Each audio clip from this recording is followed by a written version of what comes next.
Okay.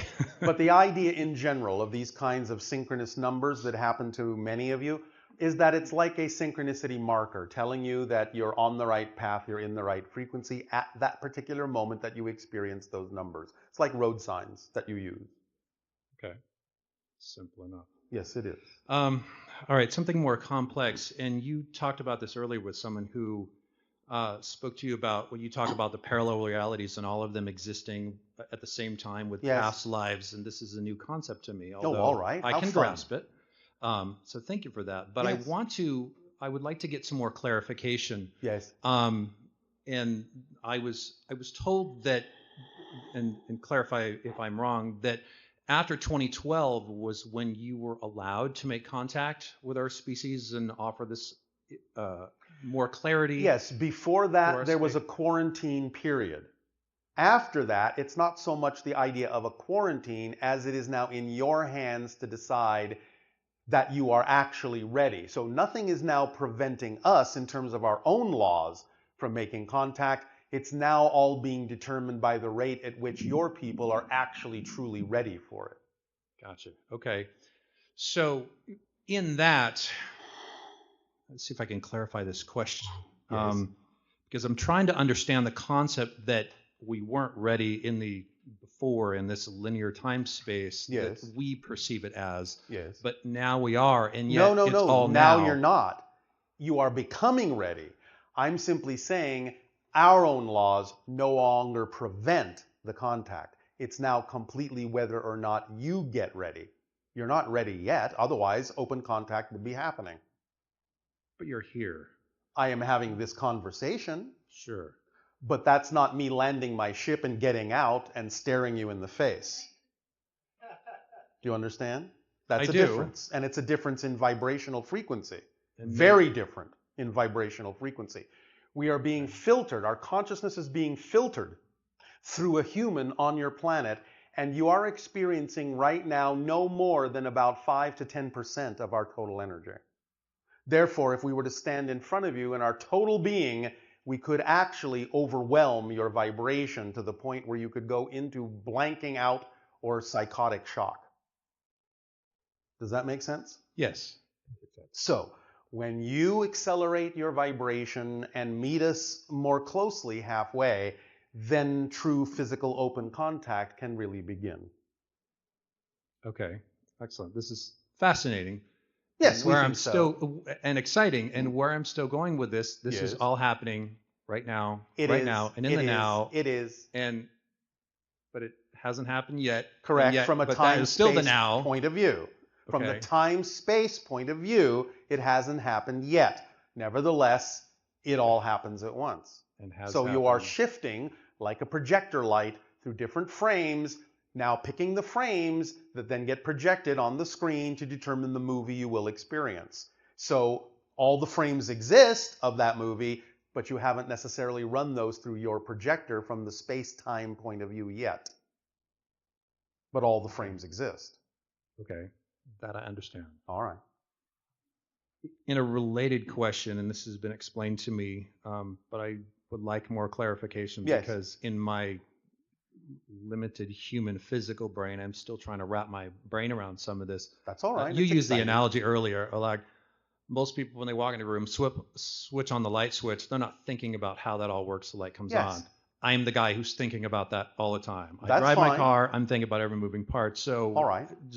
Is that fun for you? It is. I enjoy it very much, and I have a very profound grasp of the physical world in that space. And I love it, and I enjoy it.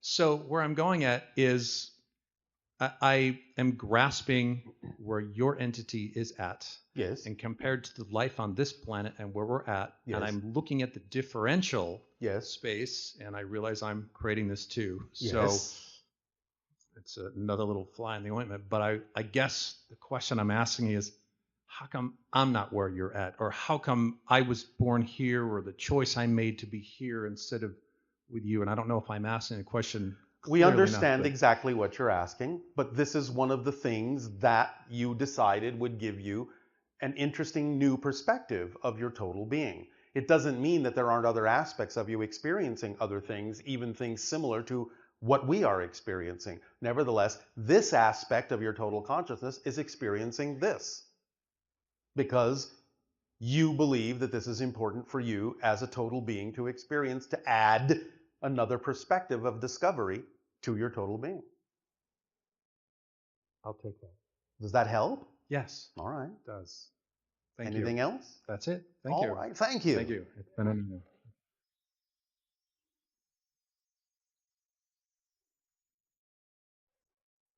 Before the next person speaks, let me complete this idea. It's similar to the notion that you have a hand and the hand has 5 fingers. Well, all right, 4 and a thumb if you wish.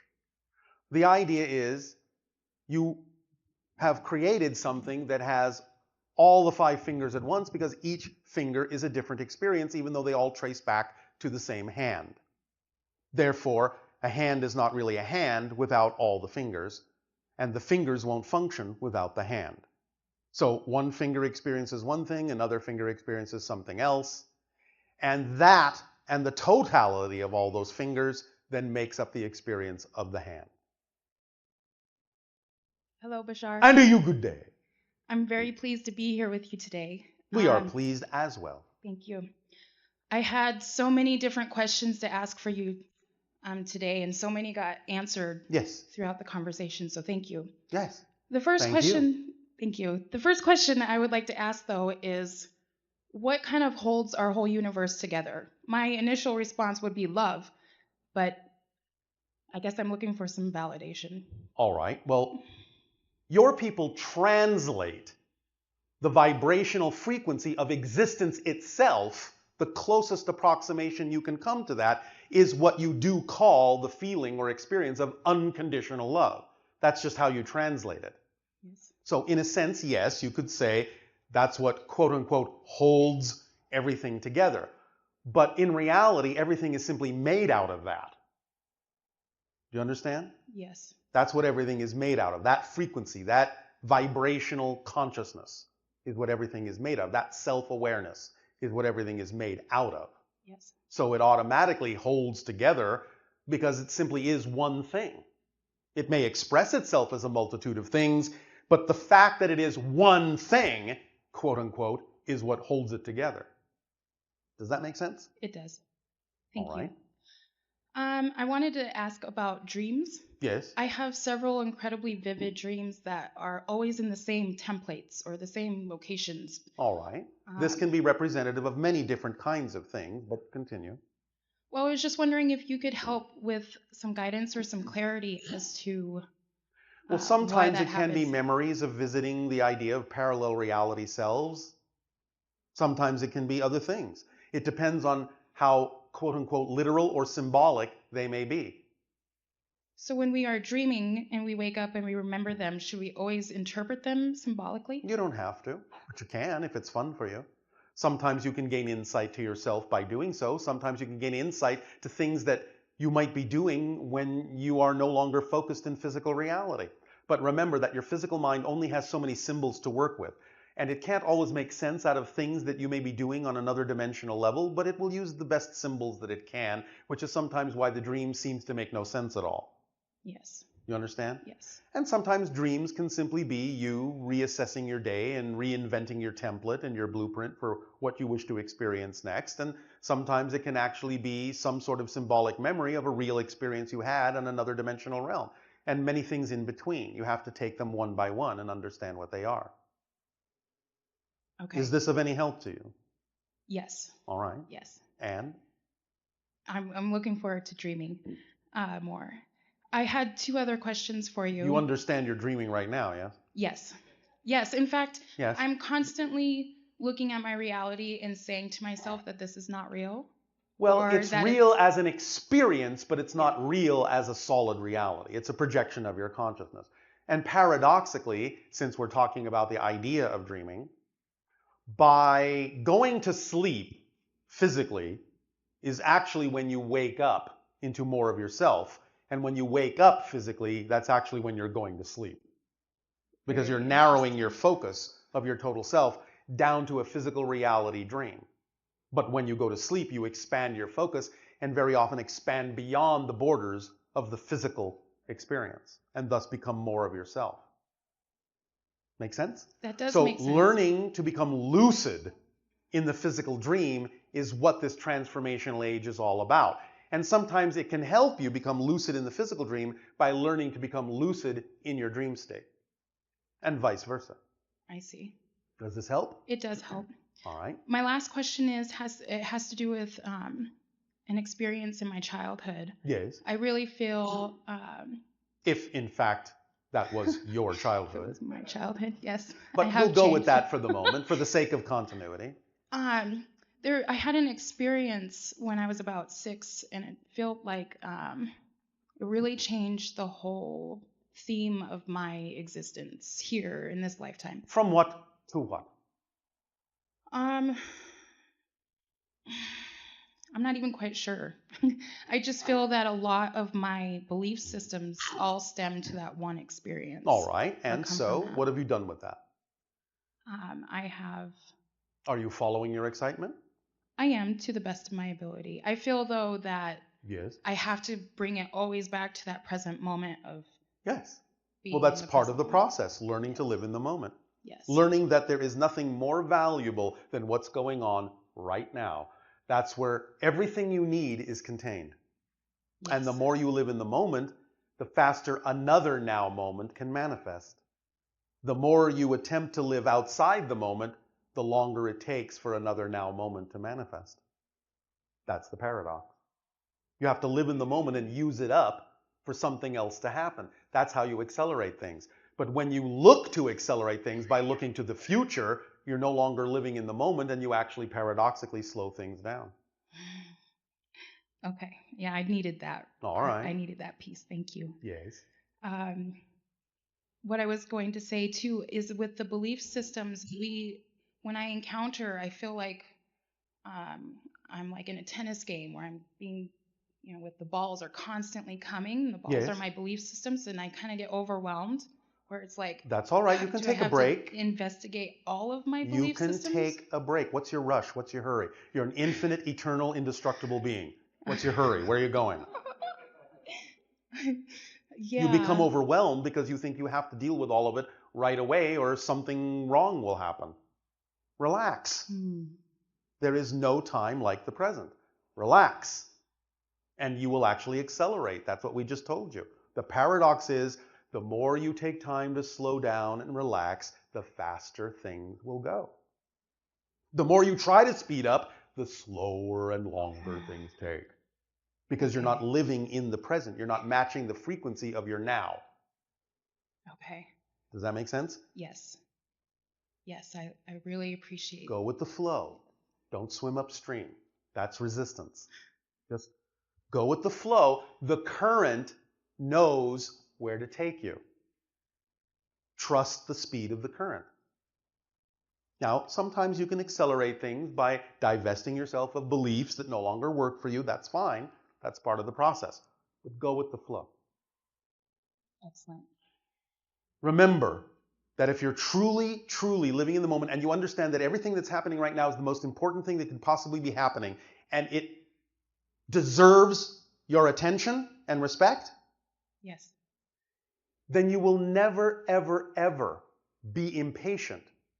Because if you're really living in the moment, you're having as much fun as you possibly can, you're as engaged and involved as you possibly can be, and therefore you don't need patience.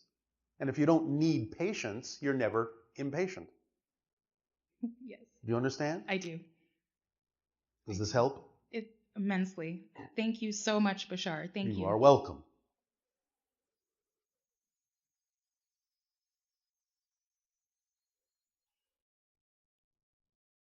Hi. And to you, good day. Yay! So my first question is about coffee. Coffee. Yes, the drink. All right. What about it? I know from a vibrational standpoint it's not good for me. All right. Then that's you. But I find that when I raise my frequency to incredibly high transformational rate, yes, I have issues with insomnia. So what? Who says you should be asleep? at that moment. I Many people on your planet do not follow their natural biological awake-sleep cycle. They force themselves to be awake when they need to be asleep. They force themselves to be asleep when they need to be awake. Find your natural cycle. That's all you need to do. Then it will not be insomnia. If it's natural for you to be awake at the wee hours of the morning or whenever, then that might be your natural cycle when you're at your highest peak of creativity. Then when you find yourself actually going down in your vibratory biological cycle and need to sleep, sleep. You have to get over the idea that your society tells you when you should be awake and you should be asleep to find your natural cycle. You follow me? Yes. Is this helping? Yes. Yes. Most of you are not living your natural biological cycles. Yeah, definitely. Yes. So my second question is about moldavite crystals. Can you expand on those a little Permission more? slips, like anything. If you're attracted to it, then that means there's something about that particular permission slip that aligns with your belief system in such a way that it allows you to give yourself permission to be more of who you are by using that particular reflection or object. If you're attracted to it, use it. If you're not, don't. All things, all objects, all rituals, all techniques, all tools are permission slips. Use them if you're attracted to them. Don't use them if you're not. That's all they're there for. To reflect to you an alignment in your belief system wherein you are willing to say, I'm willing to change my beliefs and allow something to happen I didn't believe was possible by using this thing. But you're the one doing it anyway. You're the ultimate permission slip. But you can use those reflections as helpers to put you in touch with what you believe is true. So if that's what attracts you, by all means. Cool. Yes? Yes. So one more question. I wanted to ask about a relationship. Yes. A soulmate of mine that I have a tendency to go through. You have a what? I have a tendency. You have a what? I go through. You choose. I choose to go through many times.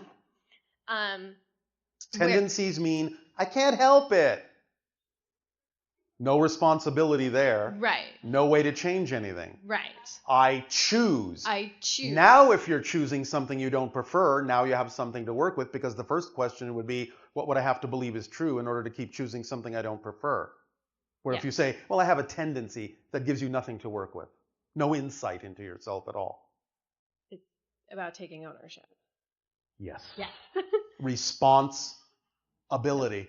The ability to respond. So, what is the thing that you choose? So the thing that I choose is that, going almost back to the coffee question, I ramp up my energy to such a degree that this counterpart to the relationship comes in, and it has a tendency. It has a what? We are selectively deaf to concepts that don't work for us. I choose this relationship to drag me down. Why? That's a good question. Do you have a good answer? No, I don't. Yes, you do. You're just not paying attention to it. Yeah.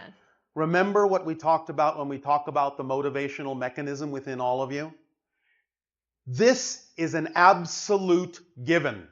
You all, always, and I mean there are no exceptions, always move in the direction, choose in the direction of what you believe is in your best interest. You always move away from what you believe is not in your best interest. Therefore, if you know that, and you know that's how the mechanism works, if you then are choosing something that you know is not in your best interest, the only way you would do so is you have a definition of that thing that makes it seem to be in your best interest more than the other choice. You need to find the belief that says that that thing you don't prefer is a better choice than the thing that would actually serve you better. Find that belief and let it go. And then the motivational mechanism will flip around the other way, and you will only choose the things that are actually to your benefit, instead of attaching beliefs to the things that are not to your benefit that make it seem to be to your benefit. Yes. Making some sense? So, in saying that you are choosing to do something in a relationship where you feel dragged down. Why do you choose that? What beliefs do you have about yourself that you would attract that experience? That I don't deserve to be at the energy level that brings that experience in. Do you really buy that? I buy the concept that you might believe that. I might believe that. What do you get out of believing that you don't deserve that?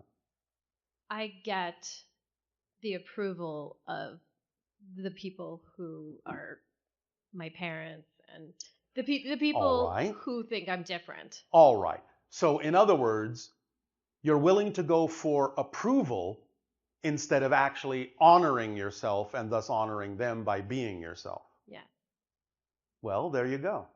You're settling for something that isn't you because you think that that's the right thing to do because you are looking for their approval to determine who you are. Is that what you prefer? Not when you say it. This is why it's so important to identify beliefs, because you see what I said earlier, once you actually bring it out into the light and make a statement out of it consciously, it doesn't make much sense, does it? No. As soon as it's nonsensical, it's gone. Unless you have another belief that says you need to hold on to it, and then you need to find that one too and let that become nonsensical. Because all the things that are out of alignment with your true vibration don't make sense. Exactly. Thank you. You're welcome.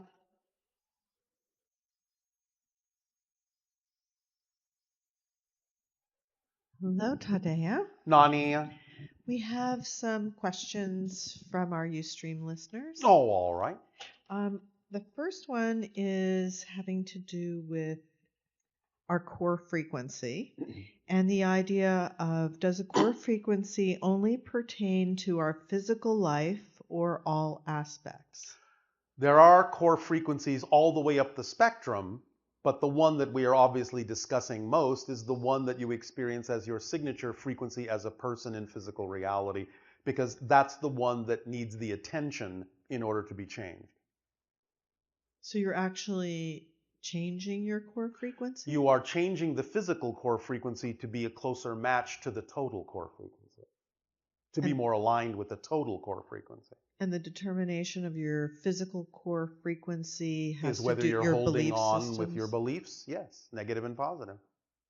But you know how you always say that your core frequency is always attracting everything that you need, and the true core frequency, yes, but you can surround it with secondary frequencies that may still represent your personality and your overall signature vibration as a person that may be muddying the true alignment with the core frequency. I think that's interesting about the personality versus the actual core frequency of the person. But look at it as the idea of nested dolls, yes? You have a particular frequency, but you can wrap it like an onion with many different layers, and you can kind of filter it in a variety of ways. So the idea is to allow all those different things to be as clear, as transparent as they can, so the true core frequency shines through on all levels. Okay, and let's see, they said, what if we have a low core frequency? Can we change it? You just answered that. Yes. And how can we experience the highest joy with a low core frequency? Start small. Do something that contains even just a tiny, tiny, tiny bit more excitement than anything else. Do it to the best of your ability. Do it with no insistence on an outcome, and then do it again.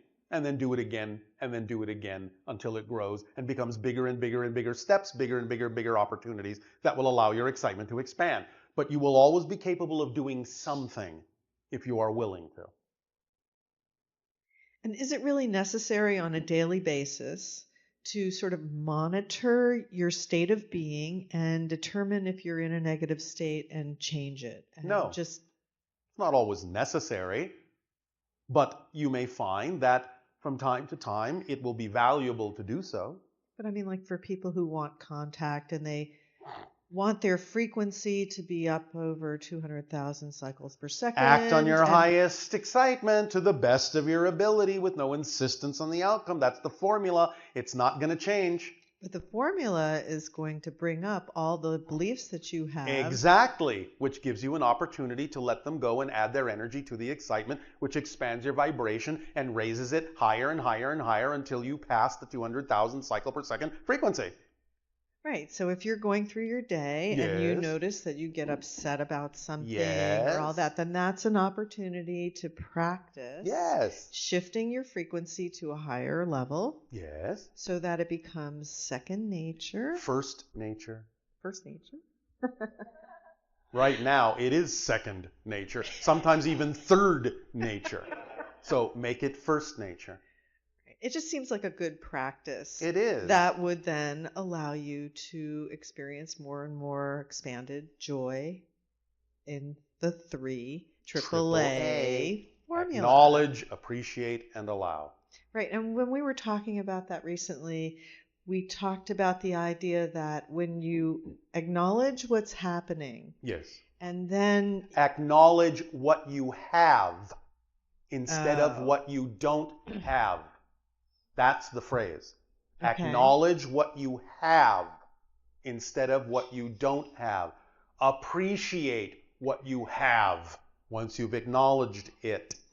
Again, the appreciation of a moment and an experience that you're having doesn't necessarily mean that just because you appreciate it for being there, that you have to condone something you don't prefer that may have happened. Right, because circumstances don't matter, only state of being matters. That's why you go into appreciation as a state, regardless of the circumstances. And it doesn't mean that you're condoning the circumstances.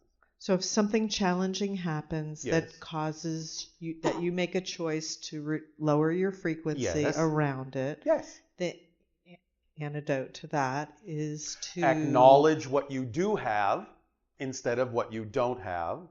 Appreciate, which means create that state of appreciation for what you do have, and then allow the next thing that needs to happen, and continue to do that if you need to continue to do that. And then don't give energy to the circumstances. No, because the circumstances is just a neutral set of props. It may still be representative of something you don't prefer, but that doesn't mean it has to affect you in any negative way. Therefore, if you simply go into a state of appreciation, you can still neutrally observe that it is a situation you don't prefer, but you won't be negatively affected by it.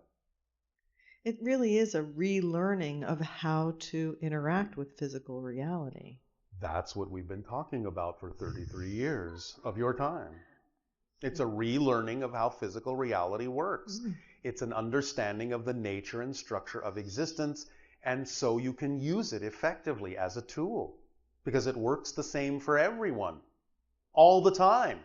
It's only an issue of whether you use it in a way that you prefer or use it in a way that you don't. It doesn't care. It's up to you. Well, it's nice to know there's an alternative way of experiencing this reality, certainly. There always is. Yes. There always is. In all ways, right? Yes. Okay, and here's another question. You said that everything is synchronicity, but often we don't recognize it as such. Yes. Do we attract negative synchronicity based on our thoughts and beliefs?